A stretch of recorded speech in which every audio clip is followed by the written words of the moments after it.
Good morning students, પ્રિય વિદ્યાર્થી મિત્રો. આજે આ લેક્ચરમાં હું તમને ટેક્સ્ટબુકમાં કાવ્ય 8 આભાર સમજાવીશ.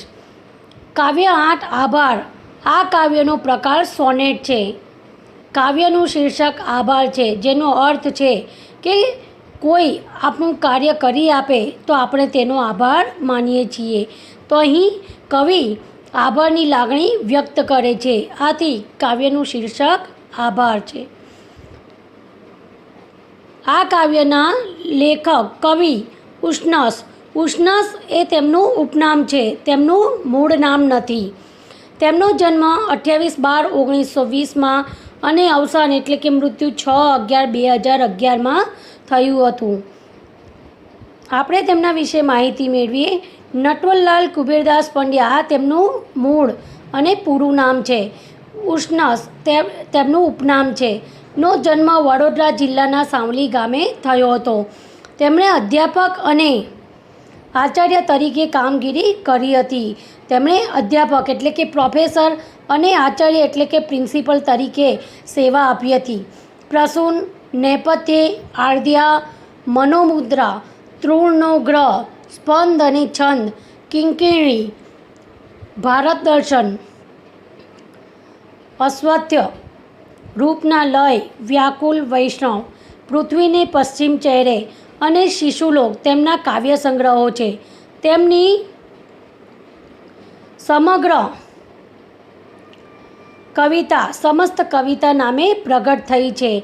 સદમાતાનો ખાંચો તેમની સ્મરણકથા છે. તેમણે રણજીતરામ, સુવર્ણચંદ્રક, ગુજરાત સાહિત્ય અકાદમી અને સાહિત્ય અકાદમી દિલ્હીના પુરસ્કારો એનાયત થયા છે, એટલે કે સન્માનિત કરવામાં આવ્યા છે. સોનેટ કાવ્ય સ્વરૂપમાં કવિ પોતાની અનુભૂતિ 14 પંક્તિની મર્યાદા વ્યક્ત કરતો હોય છે. સોનેટ એ 14 પંક્તિઓનું 14 પંક્તિઓનું સોનેટ હોય છે. તેમાં લેખક પોતાની આખી અનુભૂતિને વ્યક્ત કરે છે. સોનેટની પંક્તિની મર્યાદા છે 14 પંક્તિનું જ સોનેટ હોય અને અંતિમ પંક્તિઓમાં સમગ્ર કાવ્યભાવ વ્યક્ત કરતી અસરકારક ચોટ સિદ્ધ કરતો હોય છે. કવિ અંતિમ એટલે લાસ્ટ જે પંક્તિઓ છે તેમાં સમગ્ર કાવ્યભાવ, આખા કાવ્યનો જે ભાવ રહેલો છે, કાવ્યમાં જે આપણને સમજાવવામાં આવે છે, સમજાવવા માંગે છે કવિ, તે વ્યક્ત કરતી અસરકારક ચોટ સિદ્ધ કરતો હોય છે, આપણને અસર કરે તેવું. આ સોનેટમાં કવિએ આધુનિક યંત્રયુગ ચિત્રાત્મક રીતે મૂક્યો છે. આધુનિક યંત્રયુગને જે આજનો આધુનિક સમય છે તેને ચિત્રાત્મક રીતે મૂક્યો છે. માનવજાતે કુદરતથી મોં ફેરવી લીધું છે. માનવજાત એટલે કે મનુષ્ય આપણે કુદરતથી, પ્રકૃતિથી મોં ફેરવી લીધું છે, પણ કુદરતે તેના આદિમ મહિમા ગુમાવ્યો નથી. પરંતુ કુદરતે તેનો આદિમ એટલે આદિકાળનો જે મહિમા છે, તેના ગુણ છે, તેને ગુમાવ્યા નથી. તેણે પોતાના ગુણધર્મો સાચવી રાખ્યા છે. કવિ પ્રકૃતિ તરફ આભારની લાગણી વ્યક્ત કરે છે. હવે આપણને સમજાય છે કે કવિએ આભાર શીર્ષક કોના માટે આપેલું છે. તો કવિ પ્રકૃતિ તરફ આભારની લાગણી વ્યક્ત કરે છે. જે કુદરતી વસ્તુઓ છે, જે ઈશ્વરની બનાવેલી છે, તે બધા તરફ આભારની લાગણી વ્યક્ત કરે છે. કાવ્યની પ્રથમ પંક્તિમાં જ કવિ લખે છે, અમે તો આકાશો ભણી પીઠ કરી હતી ને ભીત ચણી હતી. પહેલી જ પંક્તિમાં કવિ લખે છે કે અમે આકાશો એટલે આકાશ તરફ ભીત કરી લીધી અને પીઠ કરી લીધી અને ભીત ચણી હતી. એટલે ભીત એટલે દિવાલ, એક દિવાલ બનાવી દીધી હતી. છતાં અમારા ઘરની છેક ભીતર હજુ પણ કબૂતર, હોલા અને ચકલીઓ આવે છે. એટલે લેખક કહે છે, કવિ કહે છે કે હજી પણ અમારા ઘરની છેક ભીતર એટલે છેક અંદર સુધી કબૂતરો, હોલા એટલે કપોત અને ચકલીઓ આવે છે. રસોડામાં તેમના દ્વારા પડતા તણખલા, તેમની ચીંચી, ટવકા અને ખરેલા પીછાઓથી કવિને ખૂબ સારું લાગે છે. રસોડામાં આ જે પક્ષીઓ આવે છે તે બધાના તેમના દ્વારા પડતા તણખલા, જે પણ તણખલા પડે છે તેમની ચીંચી, તણખલા એટલે તેમના પીછા, તેમની ચીંચી ટવકા, તેમનો જે અવાજ છે, દરેક પક્ષીનો અવાજ મધુર અને અલગ અલગ હોય છે. ચીંચી ટવકા અને ખરેલા પીછાઓ, તેમના પીછા ખરે છે તે કવિને ખૂબ જ સારું લાગે છે. હજુ સારું છે કે ભીતની તરળમાં પૂછ્યા વગર જ ઘાસ ઉગે છે. ભીતની તરળ એટલે તિરાડ, જ્યાંથી ભીતમાં ક્રેક પડી હોય તે ભીતની તરળમાંથી પૂછ્યા વગર, આપણને પૂછ્યા વગર જ ઘાસ ઉગી નીકળે છે. ઘાસ છે તે આપણને પૂછવા માટે ઊભું રહેતું નથી, તે અચાનક જ ભીતની દિવાલની તરાળમાંથી ઉગી નીકળે છે. આમ માણસે ઊભી કરેલી કૃતક કઠોર ભીતોને તોડીને પણ પ્રકૃતિ તેની પાસે દોડી આવે છે.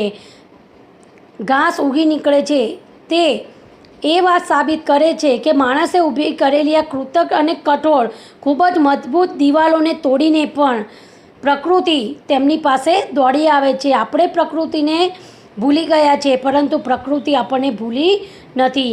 અંતિમ 2 પંક્તિઓમાં આખા કાવ્યની ચોટ ધારદાર રીતે વ્યક્ત કરતા કવિ લખે છે. ધારદાર ચોટ એટલે કે આપણને અસર કરે તેવી ચોટ વ્યક્ત કરતા કવિ લખે છે. માટીએ તેનામાં હજી પહેલાં આદિમ મૂળો સાચવી રાખ્યા છે. માટીએ પોતાના આદિમ એટલે પોતાનામાં રહેલા જે આદિકાળના મૂળો છે તે હજી સુધી સાચવી રાખ્યા છે, એટલે કે તે માટીએ પોતાના ગુણધર્મો ગુમાવ્યા નથી.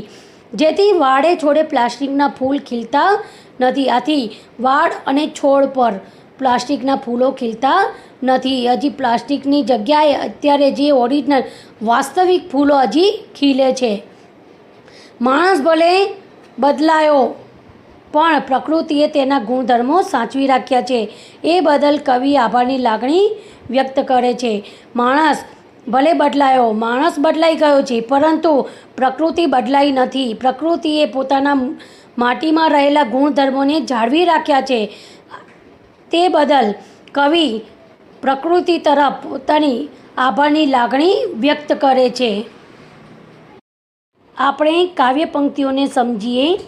અમે તો આકાશો ભણી, પીઠ કરીતી ભીત ચણી, અરે સારું છે કે હજી પણ અમારા ઘર મહી, ઘણે ઊંડે ઊંડે ઉડતી ઉડતી આવી ભીત રે, ગૂંથે છે માળાઓ કબૂતર કપોત અને ચકલીઓ. કવિ એમ કહે છે કે અમે આકાશો એટલે આકાશ તરફ પીઠ ફેરવી લીધી છે અને ભીત ચણી દીધી છે. ભીત એટલે દિવાલ. અમે આકાશ તરફ પીઠ ફેરવી લીધી છે અને ભીત ચણી લીધી છે. અરે સારું છે કે હજુ અમારા ઘરમાં, એટલે કે અરે સારું છે કે હજી પણ અમારા ઘરમાં એટલે માં, અમારા ઘરમાં, ઘણે ઊંડે ઊંડે ઉડતી ઉડતી એટલે અમારા ઘરમાં ઉડતા ઉડતા ખૂબ જ અંદર સુધી આવીને કબૂતર, કપોત અને ચકલીઓ માળાઓ ગૂંથે છે, એટલે કે માળાઓ બનાવે છે. કબૂતર, કપોતો અને ચકલીઓ હજી પણ અમારા ઘરની અંદર સુધી આવીને માળાઓ બનાવે છે. જ્યારે આપણે તો પ્રકૃતિ તરફ એટલે કે આકાશ તરફ પીઠ કરી લીધી છે અને ભીત ચણી લીધી છે, છતાંય પ્રકૃતિ આપણને ભૂલતી નથી. લઈ આવે થોડું ગગન ઘરમાં એ મીશ વળી, અમો સૌના ઋણી નભતી ઘરમાં જેથી નભતા. લેખક કહે છે, કવિ કહે છે, લઈ આવે થોડું ગગન ઘરમાં એ મીશ વળી, મીશ એટલે બહાનું, એ બહાને તે થોડું ગગન એટલે આકાશ અમારા ઘરમાં લઈ આવે છે. તે ઘરમાં આવે છે અને માળાઓ ગૂંથે છે. તણખલા ભેગા કરીને તે માળાઓ બનાવે છે અને એ બહાને થોડું ગગન અમારા ઘરમાં લઈ આવે છે. અમો સૌના ઋણી, અમે પ્રકૃતિના ઋણી છીએ. અમે આ જે પક્ષીઓ છે, પ્રકૃતિ છે, તેના ઋણી એટલે કે આભારી છીએ. અમે આ બધા પક્ષીઓના આભારી છીએ. નભતી ઘરમાં તેથી નભતા, તેઓ ઘરમાં નભે છે, રહે છે, જેથી અમે પણ ઘરમાં નભીએ છીએ એટલે કે રહીએ છીએ. તેઓ ઘરમાં વસે છે એટલે આપણે પણ ઘરમાં વસીએ છીએ. હજી સારું છે કે શિર પર રસોડે તણખલા, ઝીણી ચીંચી ટવકા મલમલી પીછાઓ ખરી રહે.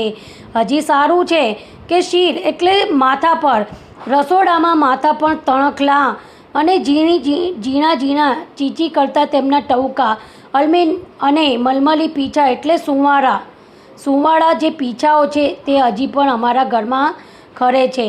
રસોડામાં જે એ પક્ષીઓ આવે છે અને રસોડામાં માથા પર તેમના તણખલા, તેમના ચીંચી કરતા ટવકા, તેમનો અવાજ અને મલમલી પીછાઓ હજી પણ ખરે છે. હજી એ આવે છે વનની લીલી કહેવા પરીકથા, હવામાં આગેથી પરણ મનમાં છેક ખરતું. કવિ કહે છે કે હજી એ વનની લીલી પરીકથાઓ કહેવા માટે પરણ એટલે પાંદડું, આગેથી એટલે દૂરથી, પરણ એટલે પાંદડું, પર્ણ ખરીને દૂરથી મારા મનમાં આવે છે. હજી સારું છે કે ભીંતની તરાળમાંથી, હજી તો સારું છે ભીંત તરળમાં માથું ઉંચકી વિના પૂછ્યા ગાચ્યા તૃણ નીકળતું ફૂંક કરીને. કવિ કહે છે કે હજી સારું છે કે ભીંતની તિરાડમાંથી માથું ઉંચકીને આપણને પૂછ્યા વગર તણકલું ફૂંક કરીને નીકળે છે. એટલે કે આપણને પૂછ્યા વગર ભીંતની તરાળમાંથી આપણે ઘણી જગ્યાએ જોઈએ છે કે પીપળો ઉગી નીકળે છે, ઘાસ ઉગી નીકળે છે, કોઈ પણ છોડ છે, નાનો છોડ પણ ઉગી નીકળે છે. એટલે કવિ કહે છે કે આપણને તે પૂછવા પણ ઊભું નથી રહેતું. અને આ પ્રકૃતિની લીલા છે કે આપણને પૂછ્યા વગર ભીંતની તિરાડમાંથી ઘાસ ઉગી નીકળે છે. ભલું કે મિટ્ટીમાં હજી વન તણા આદિ મૂળો, હજી વાડે છોડે નથી ઉગડતા પ્લાસ્ટિક ફૂલો. કવિ કહે છે કે સારું છે, ભલું એટલે કે સારું છે કે મિટ્ટી એટલે માટીમાં હજી પણ વનના આદિ મૂળો સચવાયેલા છે. એટલે હજી વાડ અને છોડ પર પ્લાસ્ટિકના ફૂલો ઉગડતા નથી. કવિ કહે છે કે માટીમાં હજી વનના આદિકાળના જે મૂળો સચવાઈ રહ્યા છે જેથી વાડે અને છોડે પ્લાસ્ટિકના ફૂલો ઉગડતા નથી. કારણ કે આપણે પ્રકૃતિને ભૂલી ગયા છે, પરંતુ પ્રકૃતિ આપણને ભૂલી નથી. પ્રકૃતિએ પોતાના ગુણધર્મો સાચવી રાખ્યા છે. જે માટી છે, માટીએ પોતાના આદિકાળના જે મૂળો છે હજુ પણ સાચવી રાખ્યા છે. અને એના જ કારણે વાડ અને છોડ પર પ્લાસ્ટિકના ફૂલો ઉગડતા નથી. જે દિવસે પ્રકૃતિ પણ આપણને ભૂલી જશે એ દિવસે ફૂલ અને છોડ પર પ્લાસ્ટિકના ફૂલો ઉગશે, પરંતુ એવું બનશે નહીં. આપણે પ્રકૃતિને ભૂલી ગયા છે, પરંતુ પ્રકૃતિ આપણને ભૂલશે નહીં. તો વિદ્યાર્થીઓ, તમે આ કાવ્યને સમજ્યા હશો, કાવ્ય પંક્તિઓને સમજ્યા હશો.